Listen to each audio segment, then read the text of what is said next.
السلام علیکم ورحمت الله وبرکاتو. زه یم ستاسو ورور راتګ خاورین د خاورین وایس یوټیوب چینل سره ستاسو په درانه خدمت کې حاضر یم.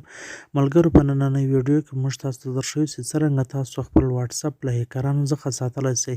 یعنې که یو هیکر ستاسو پر واتساپ باندې کوشش وکړي هم له تاسو څخه واتساپ نشي ترلاسه کولی، نو د دې دپاره موږ ویډیو جوړه کړې ده. ملګرو، که چیرته تر اوسه پورې تاسو زموږ چینل خاورین وایس نه وي سبسکرایب کړی، نو مهرباني وکړئ زموږ چینل خاورین وایس سبسکرایب کړئ او ویډیو لایک کړئ، له نورو ملګرو سره یې هم شیر کړئ ځکه چې هغه هم له دې ویډیو څخه فایده واخلي.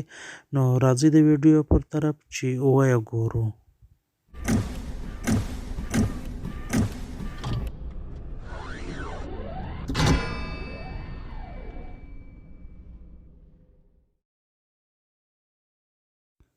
نو ملګرو، تاسو په خپل موبایل کې واتساپ خلاص کړئ. دا د اوس مو واتساپ خلاص کړئ. په دا کونج کې ملګرو بلا تاسو 3 ډاټه وینئ، پر دا 3 ډاټه باندې به تاسو کلیک وکړئ.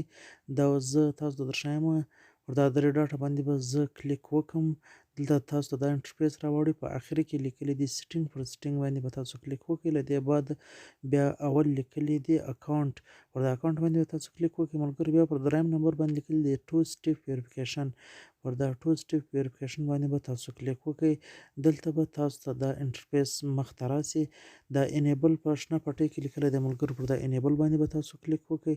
له دې څخه بعد به دلته تاسو ته پین کوډ در راوړي. دا پین کوډ به دلته زه اوس ورکوم 1 2 3 4 5 6. بیا به دا کنفرمیشن بیا غواړي، دویم واره بیا زه کوډ ورکوم 1 2 3 4 5 6. بیا چې مې دا ډن کړه، دلته له تاسو څخه ایمیل غواړي، خو ایمیل مه ور که څوک ور اچوي ور واچوي، خو زه نه ور اچوم. ما سکیپ کړی ده، او داسې کله ما سکیپ کړی، دلته لاندې ډن راغلی، دا ډن باندې ما کلیک وکړی. نو دغه څخه بعد به دلته تاسو ته دا 3 لفظه در راواوړي. په هغه 3 لفظو کې اول لیکلی دی ډیسیبل، او دویم لیکلی دی چینج پین، او دریم لیکلی دی ایډ ایمیل اډرس. د اول ډیسیبل مطلب دا دی چې که چیرې تاسو دا کوډ ختموئ، ډیسیبل کوئ، نو دا ډیسیبل اپشن د دې دی. او دویم د چینج پین دی، د دې مطلب دا دی که چیرې تاسو دا کوډ بدلول غواړئ، نو دا کوډ بدلولی هم سئ په دا ځای کې. او دریم یې لیکلی دی ایډ ایمیل اډرس. د دې مطلب دا دی که چیرې تاسو هلته سکیپ کړی وي، ایمیل اډرس مو نه وي ور اچولی، نو دلته تاسو ایمیل اډرس ور اچولی سئ. نو ملګرو، دا رنګه دا 3 اپشنه دي. له دې بعد اوس زه پر بیک باندې ځم. تاسو ګورئ چې اوس د واتساپ له ما څخه کوډ غواړي. اوس به زه دلته کوډ ور واچوم، او تاسو به وګورئ چې خلاص سي.